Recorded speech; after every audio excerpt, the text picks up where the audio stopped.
Welcome to Nationalist. రైతుల పేరిట ఢిల్లీలో ఒక హింసాత్మక సంఘటనలు మొన్న రిపబ్లిక్ డే రోజున మనం చూసాం.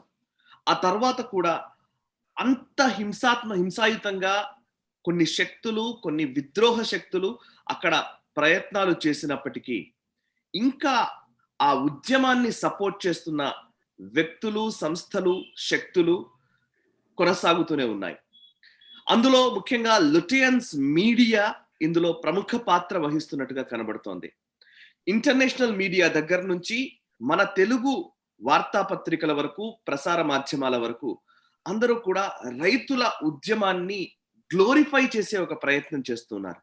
రైతుల ఉద్యమాన్ని గ్లోరిఫై చేస్తే తప్పులేదు, కానీ రైతుల పేరిట జరుగుతున్న ఒక హింసాయుత ప్రవృత్తిని, లేదా ఇంకా చెప్పాలంటే దారుణంగా వ్యవహరిస్తున్న వ్యక్తులని వెనకేసుకొచ్చే ఒక ప్రయత్నము, దానికి రైతుల ముసుగు వేసే ప్రయత్నము మీడియా చేస్తోంది. ఇంటర్నేషనల్ మీడియాలో కూడా అటువంటి కథనాలే వస్తున్న పరిస్థితి ప్రస్తుతం మనం చూస్తూ ఉన్నాం. అంతకుముందు షహీన్ బాగ్ అల్లర్ల విషయంలో, ఆ తర్వాత జరిగిన ఘర్షణల విషయంలో దాన్నంతా కూడా పోలీసులకు అంటగట్టే ప్రయత్నము, ప్రభుత్వానికి అంటగట్టే ప్రయత్నం ఇంటర్నేషనల్ మీడియా అప్పట్లో చేసింది. ఆమ్నెస్టీ ఇంటర్నేషనల్ లాంటి కొన్ని సంస్థలు పనిగట్టుకుని ఆ ప్రచారాన్ని ముమ్మరం చేశాయి. ఇప్పుడు కూడా ఇదే పంథా కొనసాగుతున్నట్టుగా కనబడుతోంది. ఎర్రకోట పైన ఇంకొక పతాకాన్ని ఎగరవేసిన కూడా దీనికి సంబంధించి కూడా ఇంకా అదేదో చాలా గొప్ప పని జరిగినట్టుగానే చూపించే ప్రయత్నాలు చేస్తూ ఉన్నారు. ఈ నేపథ్యంలో ఈ వార్తా కథనాల్ని లేదా ఈ స్టోరీస్ ని చూస్తూ ఒక ప్రవాస భారతీయుల మనోగతాన్ని తెలియజేసే ప్రయత్నం చేయబోతూ ఉన్నారు. ప్రస్తుతం మనతో అందుబాటులోకి వచ్చారు డాక్టర్ శంకర్ అడుసుమిల్లి గారు. వీరు డాక్టర్ గా అమెరికాలో స్థిరపడ్డ వ్యక్తి అండ్ డాక్టర్ గా ఉంటూనే జాతీయవాదిగా, ముఖ్యంగా భారతదేశం పట్ల వారికి ఉన్న భక్తి భావనను ఎప్పటికప్పుడు వారు ప్రకటిస్తూ ఉంటారు. అండ్ ఈ జాతీయ భావనలు ఈ దేశంలో పెరగాలని కోరుకుంటున్న వ్యక్తుల్లో ఆయన ప్రథమ స్థానంలో ఉంటారు నాకు తెలిసిన వ్యక్తుల్లో. సో అటువంటి శంకర్ అడుసుమిల్లి గారితో మాట్లాడదాం, వారి అభిప్రాయాలు ఏంటో తెలుసుకునే ప్రయత్నం చేద్దాం. ఈ రైతుల పేరిట జరుగుతున్న ఈ ఉద్యమాలపై వారి స్పందన ఏంటో తెలుసుకుందాం అండ్ దాన్ని ఎలా చిత్రీకరిస్తున్నారు దాని గురించి కూడా మనం మాట్లాడే ప్రయత్నం చేద్దాం. నమస్కారం శంకర్ గారు. శంకర్ గారు, రిపబ్లిక్ డే రోజు ఎర్రకోట అనేది నిజంగా ఒక మనం ఎర్రకోట పైన ఆగస్ట్ 15 రోజు జాతీయ జెండా ఎగరవేసుకోవడం అనేది ఒక ఆనవాయితీగా వస్తున్నది.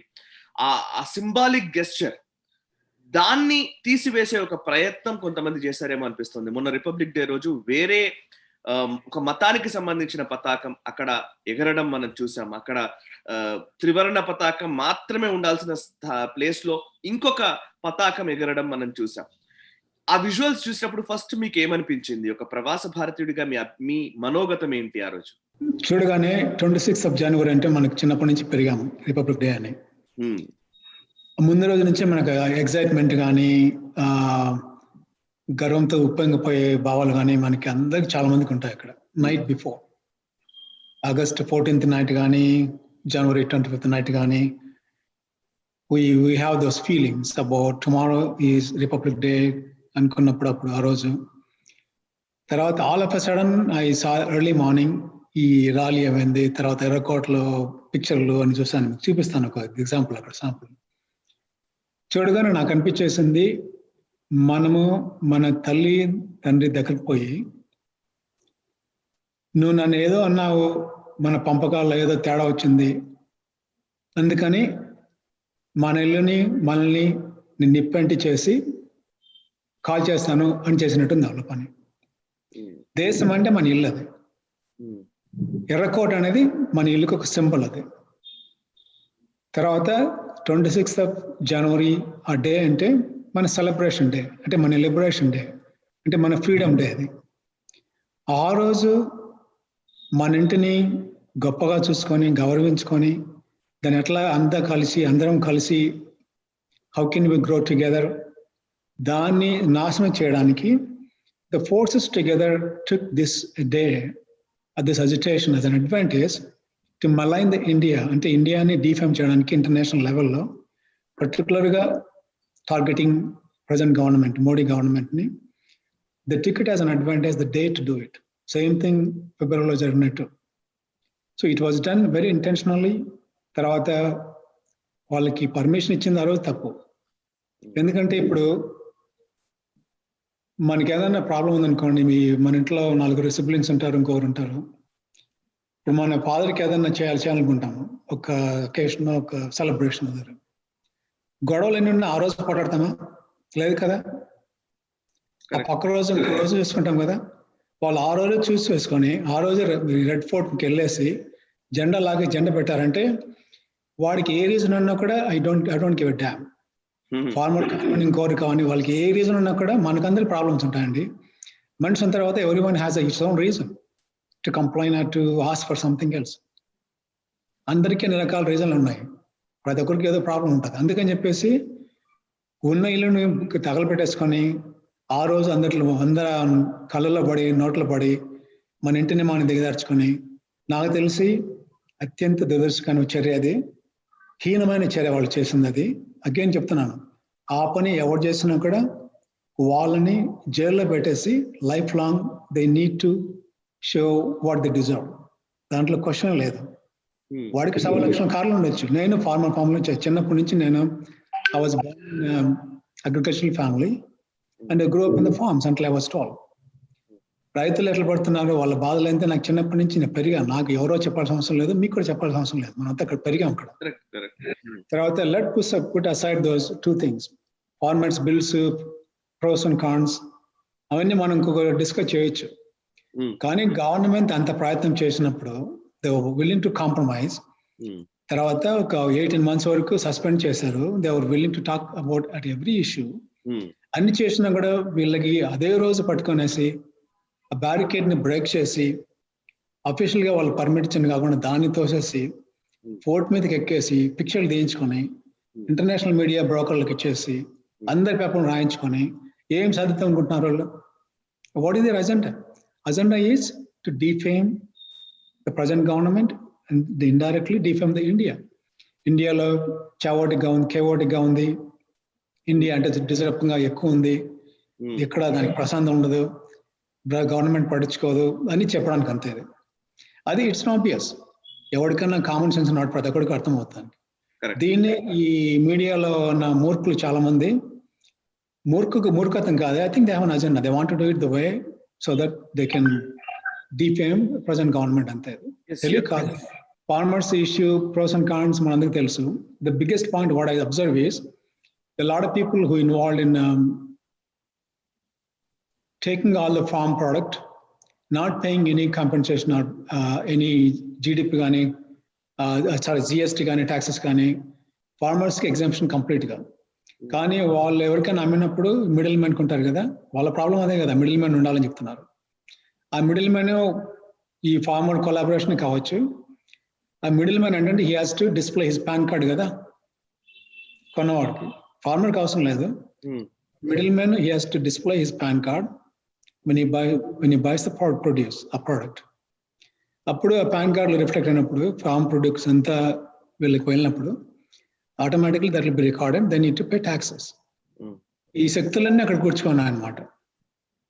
కొంతమంది దీంట్లో పార్టిసిపేట్ చేసిన వాళ్ళు ఆల్మోస్ట్ మనీ లాండరింగ్ లాగా, అది to avoid the taxes. Not the farmers కాదు, అది వాళ్ళు మిడిల్ మెన్ కానీ కొనేవాళ్ళు కానీ. That's number 1. నెంబర్ 2 వచ్చేసి ఇప్పుడు ఇండియాలో మనకి the 2 things going on against India.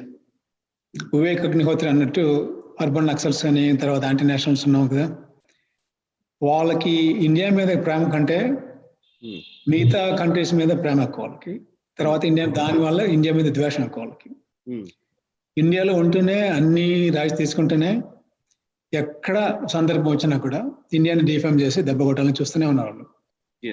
A hesitation లేకుండా చెప్పవచ్చు. మోస్ట్ ఆఫ్ ద, కొంతమంది మంచి వాళ్ళు ఉండొచ్చు వాటిలో కూడా, but most of the communist party or like that. 99% of Congress are like that. There are good Muslims in India, but there are many majority Muslims, they still favor, they think they are not Indians. That's a problem. And then lot of these converted Christians, not a pure Christians, not by birth Christians కాదు. ఈ మధ్య convert అయ్యారు కదా, వాళ్ళకి ఎక్కడ బిల్లం కావాలో వాళ్ళకే తెలియదు. So they are all against Modi అంతే. మోడీకి వ్యతిరేకం రావడం కల్లా దానివల్ల So they will look at every opportunity to defame India, so thereby they can defame Modi. So ఆ విధంగా ఇండియా నుంచి లాట్ ఆఫ్ కొలాబరేషన్ ఉంది ఇంటర్నేషనల్ మీడియాకి. ఈ బీబీసీ వాడు అంతే, గార్డియన్ వాడు అంతే. తర్వాత ఈ పేపర్ చూడండి, can you see this Wall Street Journal? yes. So Wall Street Journal considered to be very moderate, కొద్దిగా ఇంపార్షియల్ గా ఉంటారు ఉన్న వాటిలో. న్యూయార్క్ టైమ్ ఈ తర్వాత ఇవన్నీ gone, they completely towards left, they are bought out by Democrats, question లేదు దాంట్లో. కానీ వీళ్ళు మాత్రం మొన్న వరకు డీసెంట్ గానే ఉంటారు. కాకపోతే వీడు కూడా దే హ్యావ్ 2 జర్నలిస్ట్ అండి, ఎప్పుడు చూస్తుంటాను. సదానంద దుమే అని గుర్తుపెట్టుకోండి పేరు.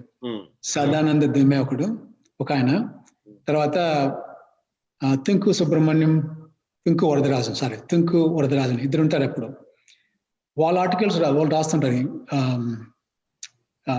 వాల్ స్ట్రీట్ జర్నల్ కోసం. It's famous news paper in US, wall Street journal. చాలా మంది చదువుతారు. వాళ్ళు ఎప్పుడు రాసినా కూడా this always some component of anti Hinduism. అతను తుంకు Varadarajan, he married to somebody, they're all Christians. So they have that venomous attitude to India. Wherever there's an opportunity, he writes against Modi, against BJP, communal Hinduism, right wing, రాస్తూనే ఉంటాడు. తర్వాత ఈ సదానంద దుమే అతను కూడా. So I kind of read those news and we know where we came from, we understand them. So I was surprised to see this. ఈ పేపర్లో main headline 26 జనవరి చూడగానే పొద్దున్న లేగానే చూశాను. అది వాడు మామూలుగా ఇండియాలో అంత గొప్ప ఎక్కడ రాడు, ఎక్కడ కార్నర్ రాస్తుంటాడు అనమాట. ఎక్కడో రిమోట్ కార్నర్లో ఉంటుంది ఇండియా నుంచి మేజర్ అచీవ్మెంట్స్ కానీ అవన్నీ. It doesn't give any prime page or column about India. కానీ ఇక్కడ చూడండి ఎంత ప్రామినెంట్గా ఉందో. అది రాయడం కూడా హెడ్లైన్ ఎట్లా ఉందంటే, in India farmers protest over new law turns violent. దాని వెనకాల అంత రాసిందంటే ఫార్మర్స్ వాళ్ళ బాధలు, తర్వాత వీళ్ళు అని రాసుకుంటూ వచ్చాడు అనమాట.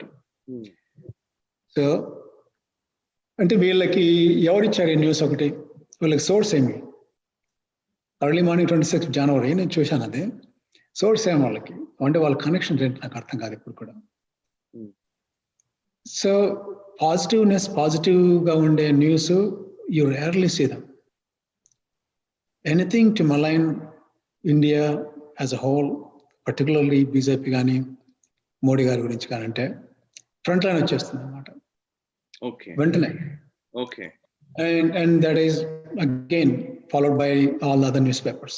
యూఎస్ టుడే కానీ, తర్వాత వీడు వాషింగ్టన్ పోస్ట్ ఇంకోడు, తర్వాత ఈ New York time it's ultra liberal, or just pure leftist.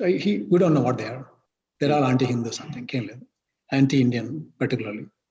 So ఈ బైడెన్ ప్రజెంట్ గవర్నమెంట్ కూడా అప్పుడే they have an anti India attitude already. Basically, most of the Democratic supporters, big donors, are liberal and mostly Islamic countries. So what happens now, you're going to see much more of that Biden administration going to display a lot of partiality. So bottom line is, మనకి చాలా ఎదురుతుంది అనమాట ఇండియాలో ఇప్పుడు ఈ foreign particularly international మీడియాతో.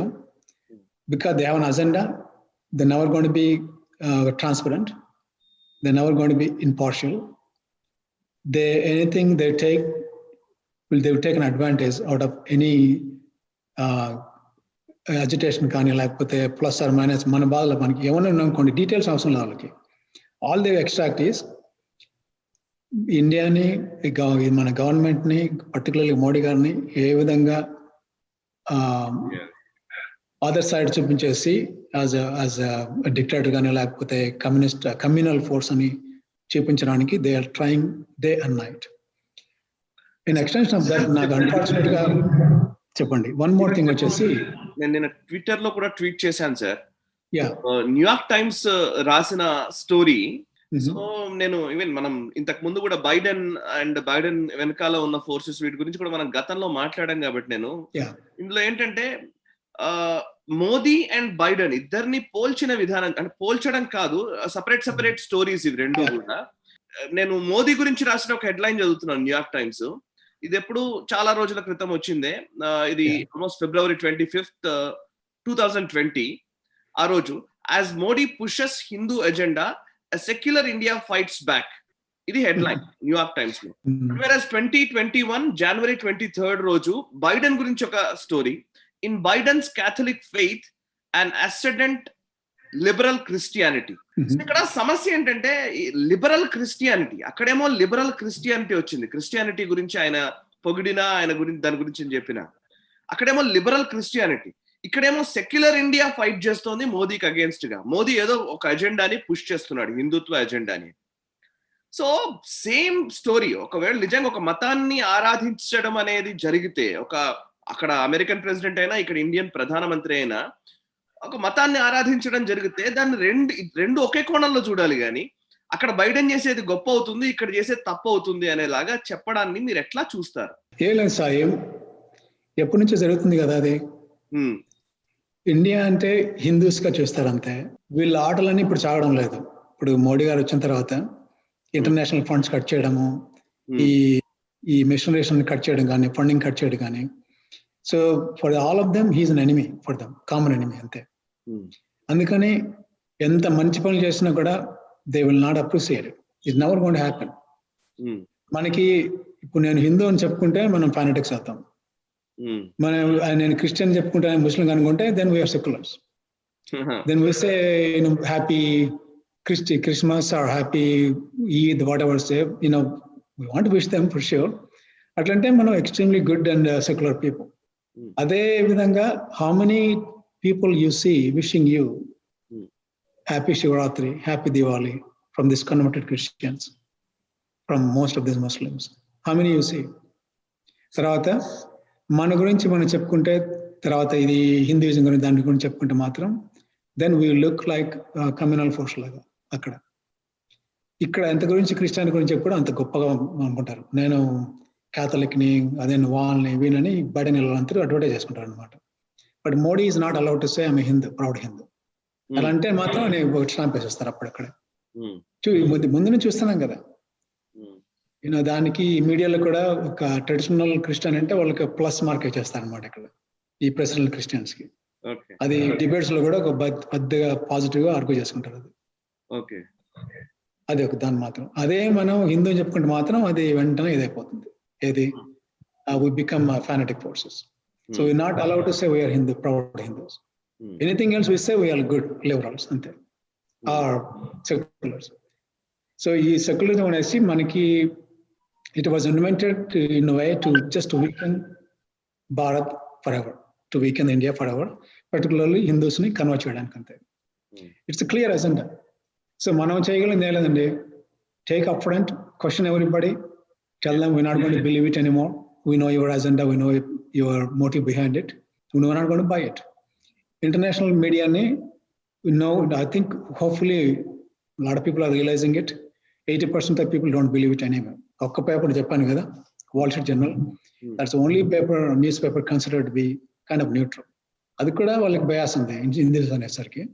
But over the time, I think we're hoping that more and more people will not pay any attention to media or these international politicians. So మనకున్న choice ఏంటంటే, every one of us proudly must say, I'm proud to be Indian, proud to be a nationalist oriented person, and I love my country. I respect our all values. I respect our Indian tricolor flag, and I'm proud to be Hindu. But at the same time, we want to take care of other communities. We love Christians, we love Muslims, but we want them equally take the responsibility to respect our country and our values, and try not to dominate us. Let us live together. Don't come to the point of we want to dominate, we want to convert more, we want to be dominant community or communal force. దానివల్లే మనకంతా చెత్తం జరుగుతుంది. అక్కడ ఆంధ్రప్రదేశ్లో యేసురెడ్డి గారు convert చేస్తున్నారు left and right. వాళ్ళకి agenda ఏంటి? You want create big vote bank, Christian vote bank. ఈ చెత్త వాళ్ళంతా మన హిందువులు చాలా మంది, కొంతమంది సెక్యులర్ అని చెప్పుకొని ఈ విధవులకు అర్థం కాదు. అదే వాళ్ళకేంటి, కళ్ళు మూసుకొని పిల్లి తాగుతున్నట్టు దే టెల్ స్టోరీస్, ఏం కాలేదు అంత బాగానే చెప్తారు వాళ్ళకి. I think our biggest problem is our own, some of the elite Hindus not realizing the threat what is coming to us overall over the time. Yes, నిజం సార్, కరెక్ట్. మీరు correct గా చెప్పారు. యాక్చువల్లీ ఇప్పుడు ఆంధ్రప్రదేశ్ లో జరుగుతున్న ఆలయాల విధ్వంసం ఒకవైపు, ఇక్కడ అట్లీస్ట్ ఇప్పుడు తెలంగాణలో కూడా ఈ రోజు నిన్న ఇచ్చిన స్టేట్మెంట్, ఒక ఎమ్మెల్యే ఇస్తున్నాడు స్టేట్మెంట్స్, అయోధ్య రామాలయం అంటే అదేదో ఉత్తర భారతదేశానికి సంబంధించిన దేవుడు అని. సో రామాలయం కోసం నిధుల సేకరణ చేస్తూ ఉంటే కూడా సమస్యగానే మారిపోతోంది. అటు ఆలయాల్లో రామతీర్థంలో అయితే రాముడి విగ్రహం తల తీసేసినా కూడా అక్కడ ఏం చీమగుట్టినట్టు కూడా లేదు ఎవరికి. బట్ మళ్ళీ వీళ్ళందరూ కూడా సెక్యులర్ వచనాలు వినిపిస్తూ ఉంటారు, కేవలం లిబరలిజం గురించి, సెక్యులరిజం గురించి మాట్లాడుతూ ఉంటారు. Really you are right. మీరు ఇవన్నీ అబ్జర్వ్ చేస్తున్నారు, మీ ఆవేదన మాకు అర్థమవుతోంది. సో మీరు ఇచ్చే మెసేజ్ ఏంటి హిందువులకి ఈ రోజు? హిందువులకి వచ్చే మెసేజ్ ఏంటంటే, don't get kept on being pushed back all the time. నేను హిందువుని కొన్ని చెప్పుకోవడానికి భయపడుతున్నాను అంత. ఇప్పుడు బయటకు వచ్చి స్వేచ్ఛగా మన పండుగ జరుపుకోవడానికి భయపడుతున్నారు. తర్వాత ఎవరు ఏమని కామెంట్ చేస్తే ఏమంటారో అని భయపడుతున్నారు. సో అక్కడ ఆంధ్రప్రదేశ్లో ఇంత ఆలయాలు ధ్వంసం చేస్తున్నా, ఇంతమందిని కన్వర్ట్ చేస్తున్నా, ఎవరికి మాట్లాడే ధైర్యం లేదు ఇక్కడ. ఎందుకంటే మళ్ళీ ఇప్పుడు బ్రిటిషర్లు వాళ్ళు వచ్చారు కదా, ఆ టైంలో I think we going back to the same period of time. మళ్ళీ బానిసలు అయిపోతున్నాం. ఎందుకంటే కరేజ్ లేదండి, గుండె ధైర్యం అనేది లేదు చాలా మందికి. చచ్చిన శవాలాగా బతుకుతున్నారు. ఎందుకో I don't know what is the meaning of the purpose of their lifes. ఇప్పుడు మన పేరెంట్స్ ని నువ్వు నా తల్లివి, నువ్వు నా తండ్రివి అని చెప్పుకోలేని రోజులు వచ్చేస్తున్నావు వాళ్ళకి. అంటే హిందూయిజం మన నేషనల్ అంటే తల్లి తండ్రి లాంటి కదా. So when you cannot acknowledge that identity, that freedom, it's like you're not owning your own parents. అంత దరిద్రమైన తీసుకొచ్చేస్తున్నారు ఇప్పుడు. So my message is that have a courageous heart, don't get pushed away. వీడు అనుకుంటాడు, వాడు అనుకుంటాడు అనుకోవద్దు. నువ్వు చెప్పుకో, నువ్వేంటో, నీ వాల్యూస్ ఏమో చెప్పుకో. Take care of other people, but never keep on getting pushed away. Don't get converted, you don't need to. ఈ రోజు మన అమ్మ నాన్న వదిలేసి ఇంకో వాళ్ళకి వెళ్తుందని ఇంకొకరిని పేరెంట్స్కి యాక్సెప్ట్ చేస్తాం లేదు కదా. నా విషయంలో ఉందండి, ఈ సూడో కన్వర్ట్లు అందరికి చెప్పేది, వాళ్ళకున్న జరిగేది అది, వాళ్ళు చేసే పని. మన పేరెంట్స్ ఏదైనా ప్రాబ్లం ఇస్తుంది అనుకోండి, will you go to other parents just because maybe they rich, what ever the reason, take them as our parents? లేదు కదా, ఉన్న తల్లిని వదులుకోం కదా. The same thing I want them to question themselves. Treat your identity, your country, your Sanatan Dharma, your Hindu identity as part of your parenthood, and be proud of that. మనం గట్టిగా ఉండగలిగినప్పుడు వాళ్ళు మిగతా వాళ్ళందరూ మనల్ని గౌరవిస్తారు. అప్పుడు మనం ఎన్ని రోజులు వెనక్కి వెళ్ళిపోయి కుంచుకుపోతామంటే వాళ్ళు తక్కువతూనే ఉంటారు అంతే. దట్స్ ఆల్ అండి. There nothing more than that. It's a common sense. The human survival ఉన్నదంతా అదే. అండ్ కథనాలకు సంబంధించి కూడా, అండ్ ఒక ప్రవాస భారతీయులుగా మీరు ఇవన్నీ చూస్తూ ఉన్నారు, మీరు చదువుకున్న వాళ్ళు కాబట్టి మీకు చాలా క్లియర్ గా అర్థమవుతుంది సార్. ఇప్పుడు దాని వెనకాల ఎజెండా ఏంటండి? ఇందాక మీరు చెప్తున్నారు వాల్ స్ట్రీట్ జర్నల్ గురించి, లేకపోతే న్యూయార్క్ టైమ్స్ గురించి, వాషింగ్టన్ పోస్ట్ గురించి, వాళ్ళ ఆలోచనలు మనకు అర్థమైపోతున్నాయి. బట్ వేరేజ్ ఇక్కడ తెలుగు పత్రికల్లో కూడా నేను మొన్న ఒక వీడియో కూడా చేశాను. యాక్చువల్లీ ఎర్రకోటపై రైతు జెండా అని ఈనాడు దినపత్రికలో హెడ్లైన్ వచ్చింది. నేను ఈనాడు పత్రిక చదువుతున్నా, నేను కూడా ఎదిగింది, జర్నలిజం నేర్చుకున్నది, జర్నలిజం గురించి మాట్లాడేది అంతో ఇంతో. బట్ అట్లాంటి పత్రికలు కూడా ఒక క్రెడిబుల్ న్యూస్ పేపర్స్ గా అనుకున్నవి కూడా పూర్తిగా ఒక బయాస్డ్ గా ఒకవైపు మాట్లాడుతున్న పరిస్థితులు కనబడుతున్నాయి కదా.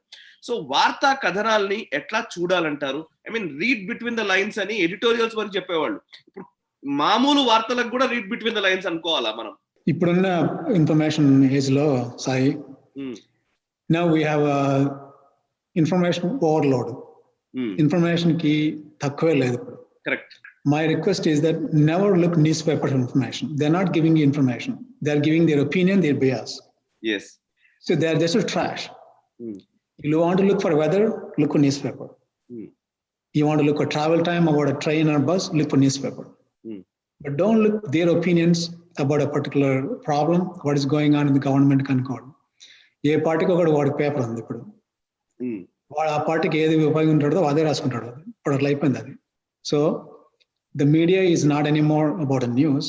It is their spreading their opinion, their agenda on the people, the rubbing on the people. So అందుకని use newspaper only the information what you looking for. Weather అనుకోండి, ట్రాన్స్పోర్టేషన్ టైమింగ్స్ అంతే, that's it. Otherwise they have no value. Anything else, any specific topic అనుకోండి, we can look around, we can learn, we are humans కదా. 21st centuryలో don't have that sense what is right, what is wrong. Correct. We already know it. అందుకని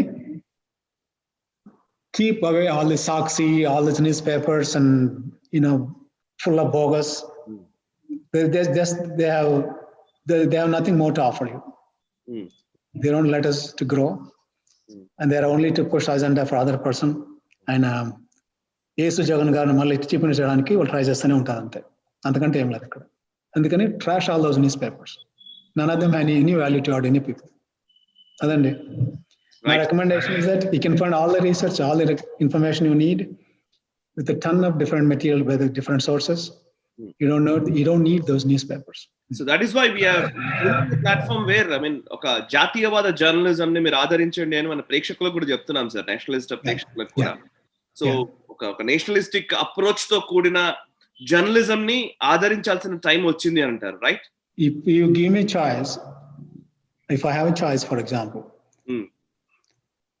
I can leave everything behind, come to India and serve India. Yes. And the desire in the నాకు burning desire. Yes. And like me, there are crores of people. Yes. వాళ్ళకేంటంటే voice లేదు. They don't have a voice, they don't have a forum to come and express. So we have a tremendous amount of obligation and a duty to bring all those forces, nationalist forces, good people, but they don't have voice. We have a tremendous obligation, responsibility to bring them all together, be a forum for that. So this is a high time for someone like you, a nationalist hub, to be there for all crores and crores of Indians, Bharatian citizens to be represented, to be heard, to participate in the empowerment and growth of Bharat, not the destruction like other people doing. Yes. High time. Yes, sir. And thank you for all you're doing. Yeah. Thank you, sir. Thanks. Only with your support we are doing this, sir. Otherwise లేదు, చేసేవాళ్ళం కాదు. Thank you very much, Shankar గారు. We look forward. మనం ఇంకా చాలా aggressive గా చేయాల్సిన పనులు చాలా ఉన్నాయి. బికాస్ ఈ ఎకో సిస్టమ్ ని మనం డిస్మాంటిల్ చేయనంత వరకు వాస్తవాల్ని ప్రజలకు తీసుకెళ్లలేమో అనిపిస్తోంది. సో డెఫినెట్లీ వాస్తవాల్ని తీసుకెళ్లడం కోసం, జాతీయవాద దృక్పథాన్ని పెంచడం కోసం నేషనలిస్ట్ పనిచేస్తుంది. అండ్ ఈ రోజు జరుగుతున్న ఈ డిస్రప్షన్ కి సంబంధించి, ఈ డిస్ట్రక్టివ్ ఫోర్సెస్ కి సంబంధించి ఎప్పటికప్పుడు ఎండగట్టే ప్రయత్నం చేస్తుంది with all your support and blessings. తప్పకుండా. One second Sai. Yeah sir. ఇప్పుడు ఈవిల్ ఫోర్సెస్ చాలా ఉన్నాయి ఇండియాలో కదా మనకి.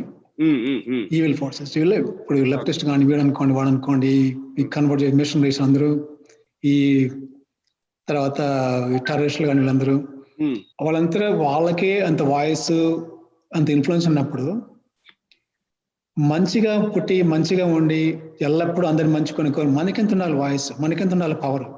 కరెక్ట్. మనకి ఇన్ఫినిట్ అమౌంట్ ఆఫ్ పవర్ ఉండాలి. పవర్ అంటే for the good of every human being. మనకెంత ఉండాలి వాయిస్. సో అందుకని ఇప్పుడున్న వాయిస్ని, ఇప్పుడున్నంత పవర్ని మొత్తం ప్రపంచానికంతా మంచి చేసే లెవెల్కి వెళ్ళడానికి we need to grow, we need to be absolutely powerful, not only in what we do and also how we express, how we counteract these evil forces. So all the best to you. Thank you. Thank you sir. Thank you very much Shankar అడిస్మిల్ గారు. మరొక సందర్భంలో మళ్ళీ మాట్లాడే ప్రయత్నం చేద్దాం. మీలాంటి ఇంకా చాలా మంది ప్రవాస భారతీయులను కూడా పరిచయం చేసి వాళ్ళ అభిప్రాయాలను కూడా తీసుకొచ్చే ఒక న్యూ సిరీస్ తో నేను మళ్ళీ మీ ముందుకు వస్తాను. And thank you very much sir. Yeah, అది శంకర్ అడిస్మిల్ గారి అంతరంగము. ఈ రోజు జరుగుతున్న ఈ పరిణామాలకు సంబంధించి వారు చాలా ఆవేదన వ్యక్తం చేస్తున్నారు. యుఎస్ లో ఉండి కూడా అక్కడ నిజంగా ఆయన చెప్పిన మాట అయితే చాలా ఇంపార్టెంట్ ఆస్పెక్ట్ గా అనిపించింది నాకు. ఎందుకంటే చాయిస్ ఉంటే నిజంగా నాకు అవకాశం దొరికితే నేను డైరెక్ట్ గా గ్రౌండ్ లో ఫైట్ చేయాలని ఉంది అనేంత ఆవేదన వారిలో గూడు కట్టుకొని ఉంది. సో ఆవేదన, ఆగ్రహము, వాటికి సంబంధించి అడ్రస్ చేయడానికి మనం ఈ రోజు తెలుగునాట ఉన్నాము. మన వాయిస్ ని వినిపించే ఒక ప్రయత్నం ఈ ప్లాట్ఫామ్ డెఫినెట్లీ నేషనలిస్ట్ చేస్తోంది. ఈ జాతీయవాద జర్నలిజాన్ని ప్రోత్సహించండి. ఇటువంటి సంఘ విద్రోహ శక్తుల విషయంలో మేము ఫైట్ చేయడానికి సిద్ధంగా ఉన్నాము. మాతో జత కలిసి మీరు ఈ పోరాటంలో భాగస్వాములు కండి. చూస్తూనే ఉండండి నేషనలిస్ట్ హబ్. మనసా వాచా కర్మణ దేశ హితం కోసం.